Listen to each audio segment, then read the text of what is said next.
Assalamualaikum warahmatullahi wabarakatuh. Selamat malam dan salam sejahtera untuk kita semua. Bapak Ibu guru hebat peserta EGA yang berbahagia, berjumpa lagi dengan saya Supiani dalam pertemuan yang kelima, yaitu membangun masa depan pendidikan dengan merencanakan sekolah digital seperti itu.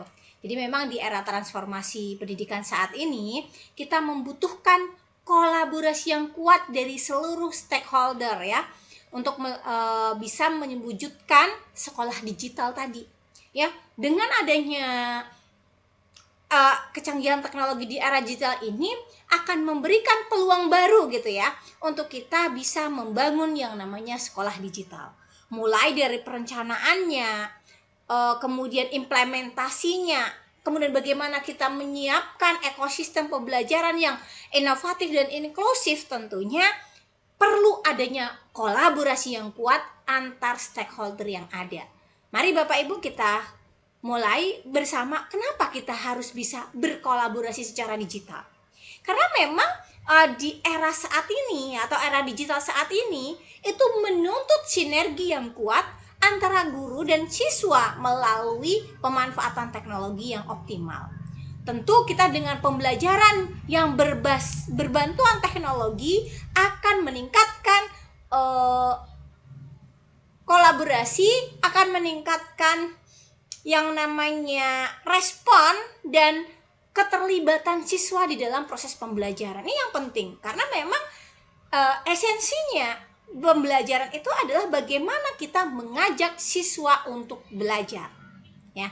Kemudian kolaborasi digital juga bisa meningkatkan efektivitas pembelajaran.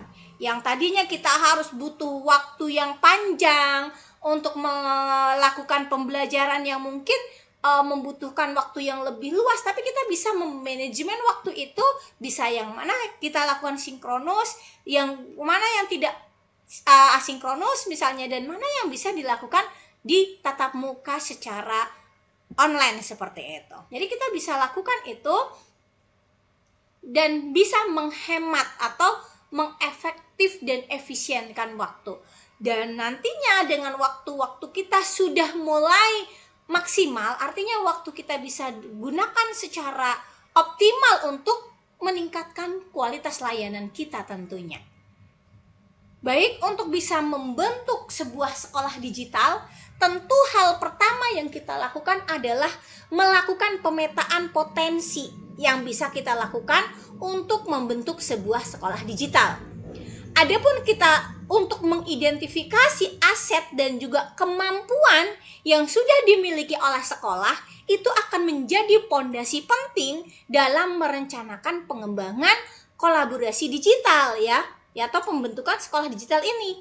Yang pertama yang harus kita perhatikan atau kita identifikasi itu adalah infrastruktur teknologi. Ketersediaan jaringan internet, kecepatan kecepatan daya dukungnya begitu, kemudian perangkat digitalnya ya tentu harus memadai ya gitu untuk mendukung aktivitas pembelajaran kolaboratif. Misalnya bandwidth-nya minimal 50 Mbps, perangkat laptopnya atau tabletnya untuk siswa itu ada, proyektor, sekarang ini ada papan digital interaktif ya yang sudah diberikan pemerintah, tapi masih itu minimalnya. Jadi kita bisa petakan itu dulu apa yang bisa mendukung untuk membentuk sebuah sekolah digital gitu. Yang kedua adalah kompetensi gurunya. Setelah infrastruktur teknologi terpenuhi ya tadi dari internet dan juga perangkatnya, kita bisa melihat seperti apa kompetensi guru. Kalau misalnya gurunya belum mampu, maka kita perlu mengadakan program pelatihan literasi digital untuk guru, yaitu kemampuan bagaimana mengoperasikan teknologi dan pembelajaran moderat untuk seluruh tenaga pengajar. Perlu adanya sertifikasi literasi digital ya. Kalau dulu ada yang namanya sertifikat Google ya dan lain sebagainya. Kemudian kemampuan dalam menggunakan LMS dan juga ada kreativitas dalam membuat konten-konten digital. Selain infrastruktur teknologi, kompetensi guru, kita juga harus pertimbangkan kesiapan siswanya. Ya, kemampuan siswa dalam menggunakan platform pembelajaran online dan juga berpartisipasi aktif dalam aktivitas digital itu penting. Seberapa familiar peserta didik dengan aplikasi pembelajaran yang sudah kita rancang itu harus diperhitungkan begitu ya. Jadi kita harus prediksi seperti apa kemampuan mereka, seberapa familiar mereka dengan aplikasi-aplikasi atau alat yang akan kita gunakan. Kemudian kita harus tanamkan kepada mereka bagaimana etika komunikasi digital dan kemampuan berkolaborasi secara online. Itu penting karena tidak akan berjalan infrastruktur terpenuhi, gurunya mumpuni, kalau siswanya tidak bisa menyesuaikan juga belum bisa berhasil sekolah digitalnya. Kemudian kita bisa tahap selanjutnya adalah mengidentifikasi kebutuhan untuk berkolaborasi secara digital. Kita bisa melihat platform untuk berkolaborasi, apa saja sistem yang bisa digunakan, yang mungkin friendly ya, yang biasa Bapak Ibu gunakan gitu ya, misalnya Google Classroom, Zoom atau Microsoft Teams. Ya, itu bisa memfasilitasi pembelajaran jarak jauh. Kemudian kita juga bisa memaksimalkan pelatihan yang intensif untuk bisa melakukan pengembangan kapasitas berkelanjutan bagi guru dan siswa tadi ya, untuk menyiapkan mereka supaya program sekolah digital ini bisa berjalan. Kemudian ada dukungan dari manajemen, komitmen kepala sekolah dan yayasan dalam menyediakan kebijakan yang jelas, anggaran yang cukup dan juga sistem yang mendukung. Karena kalau kita melakukan program tanpa dana, ya tiada daya seperti itu Bapak Ibu. Oke, ini setelah kita lihat kita lihat lagi seperti apa peta potensi dan kebutuhan sekolah digital dari gurunya tadi sudah, siswanya, perangkatnya, dan platformnya ini harus sama-sama memenuhi. Sehingga ekosistem digital sekolah itu terbentuk dari interaksi yang harmonis antara guru yang kompeten, siswa yang aktif, infrastruktur yang memadai, serta platform yang mendukung. Jadi keempat elemen ini harus berkembang secara seimbang sehingga bisa menciptakan lingkungan pembelajaran kolaboratif yang efektif. Bagaimana kita membangun budaya kolaborasi digital? Kalau sudah semuanya terpenuhi, baru kita bangun budaya kolaborasi yang digital. Pertama, kita bentuk tim digitalisasi sekolah. Bentuk tim khusus yang punya peran dan tanggung jawab yang jelas untuk bisa mengkoordinasi seluruh inisiatif transformasi digitalisasi sekolah.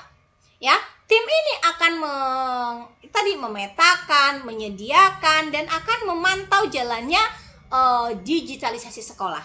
Kemudian kita adakan pelatihan berkelanjutan, bisa menyelenggarakan workshop dan pelatihan teknologi secara rutin untuk meningkatkan kompetensi digital bagi seluruh warga. Kemudian perlu juga adanya komunikasi yang terbuka. Kita mendorong berbagi praktik baik dari guru, ya dari forum diskusi, peer learning, dan juga komunitas praktisi digital. Jadi kita jangan pernah tertutup oleh ide-ide dari orang lain. Kita harus bisa terbuka dengan ide-ide yang ada. Bagaimana implementasi dan kolaborasinya sekolah digital dalam pembelajaran ya? Kita bisa mengintegrasikan teknologi dalam praktik pembelajaran sehari-hari untuk menumbuhkan pendekatan yang sistematis dan melibatkan seluruh stakeholder pendidikan.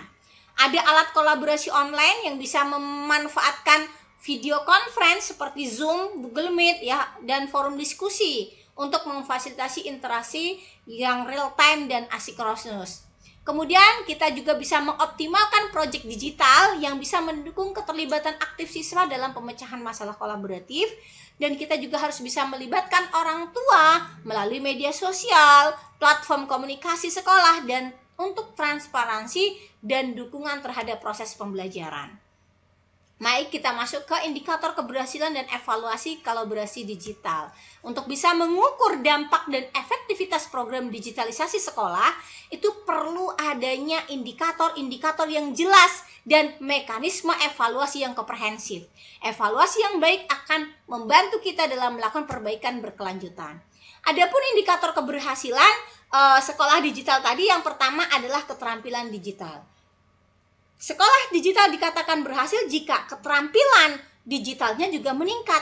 ada peningkatan kemampuan guru dan siswa dalam menggunakan teknologi pembelajaran. Hal ini bisa diukur melalui tes kompetensi digital atau kita bisa melihat portofolio digital baik guru maupun siswanya. Kemudian adanya partisipasi aktif. Kita bisa melihat seberapa berhasilnya sekolah digital tadi dari tingkat keterlibatan dalam platform kolaborasi digital. Ya, ini akan tercermin dari berapa frekuensi logingnya, kontribusi dalam diskusinya, dan penyelesaian tugas-tugas online. Kemudian yang ketiga itu adalah indikator keberhasilannya adalah dari kualitas hasilnya. Bagaimana peningkatan hasil pembelajaran dan proyek digital yang dinilai berdasarkan kreativitas, kedalaman analisis, dan juga penguasaan materi. Dan terakhir itu adalah kepuasan stakeholder. Jadi tingkat kepuasan dan keterlibatan orang tua serta komunitas dalam mendukung pembelajaran digital ini. Kita bisa melakukan survei ya mengenai tingkat kepuasan pada penggunanya dan juga stakeholder seperti itu. Ada beberapa mekanisme yang bisa kita lakukan di dalam melakukan evaluasi. Yang pertama adalah penggunaan umpan balik yang real time. Kita bisa menggunakan alat evaluasi digital untuk mengumpulkan feedback langsung dari guru maupun siswa selama proses pembelajaran. Kita juga bisa melakukan pemantauan platform dan aktivitas kolaborasi melalui dashboard analitik dan juga laporan pengguna. Kemudian kita juga bisa melakukan wawancara atau survei untuk mengumpulkan data kualitatif melalui survei kepuasan dan wawancara dengan stakeholder pendidikan. Kemudian kita juga bisa melihat analisis capaiannya, membandingkan hasil akademik sebelum dan sesudah implementasi digitalisasi untuk mengukur dampak nyatanya. Adapun hambatan yang perlu diatasi yang pertama adalah kepercayaan terhadap teknologi. Karena sebagian besar pengguna edutech itu memiliki keraguan terhadap keamanan data pribadi dan transparansi penggunaan informasi dalam platform digital. Yang kedua, tantangan yang harus dihadapi juga adanya keterbatasan akses internet dan perbedaan kemampuan digital antara guru dan siswa, sehingga menciptakan tantangan dalam implementasi dan evaluasi yang kurang merata. Kemudian yang terakhir itu perlu pengembangan standar evaluasi yang jelas, terukur, dan transparan agar hasil evaluasi dipercaya dan bisa bermanfaat. Dalam membangun komunitas digital guru, kita perlu adanya forum diskusi online Bapak Ibu. Jadi adanya fasilitasi ruang berbagi pengalaman, diskusi praktik pembelajaran, dan saling memberi dukungan antar guru secara virtual. Itu penting sekali supaya kita tidak merasa sendirian. Kemudian adanya perlu program mentoring ya dengan sistem pendampingan dan coaching antara guru senior dan guru junior supaya bisa transfer pengetahuan lah gitu ya. Jadi tidak ada yang ketinggalan seperti itu karena kita bisa saling sama-sama bersinergi untuk mewujudkan transformasi digital ini. Kemudian kita perlu pemberian penghargaan dan rekognisi ya atas inovasi dan kontribusi dalam kolaborasi digital untuk memotivasi partisipasi aktif. Kemudian ada pun dukungan yang bisa dilakukan oleh manajemen dalam ini bisa dilakukan. Yang pertama adalah alokasi anggaran. Jadi manajemen sekolah bisa menyediakan dana khusus untuk pelatihan berkelanjutan, pembelian lisensi platform, atau pemeliharaan infrastruktur dan pengembangan konten-konten digital yang berkualitas. Kemudian yang kedua, memberikan kebijakan keamanan, yaitu implementasi keamanan data dan privasi yang ketat sesuai regulasi nasional dan melindungi informasi pribadi baik guru maupun siswa. Kemudian integrasi budaya digital. Kita bisa menjadikan literasi digital sebagai bagian integral dari budaya sekolah sehari-hari melalui berbagai program dan kegiatan. Sekolah harus beradaptasi dengan perkembangan teknologi terkini dan tetap memberikan pengalaman pembelajaran yang menarik. Kita bisa menggunakan AR dan VR dalam pembelajaran. Kemudian kita bisa mengintegrasikan elemen permainan atau gamifikasi dalam pembelajaran, dan kita membangun jejaring dengan sekolah lain dan komunitas edukasi digital nasional untuk berbagi sumber daya dan best practice. Baik Bapak Ibu, itu tadi kita sudah banyak mengupas mengenai bagaimana membangun sekolah digital melalui kolaborasi berkelanjutan, karena memang kolaborasi digital itu adalah fondasi pendidikan untuk masa depan yang akan membekali generasi muda dengan keterampilan abad 21. Diperlukan pemetaan yang tepat, strategi budaya yang kuat, serta evaluasi yang akurat dan komunitas yang solid untuk sukseskan transformasi ini. Mari bersama-sama mewujudkan sekolah digital yang inovatif, inklusif, dan juga berdaya saing tinggi untuk masa depan Indonesia yang lebih baik. Terima kasih, saya akhiri. Wabillahi taufik wal hidayah. Assalamualaikum warahmatullahi wabarakatuh.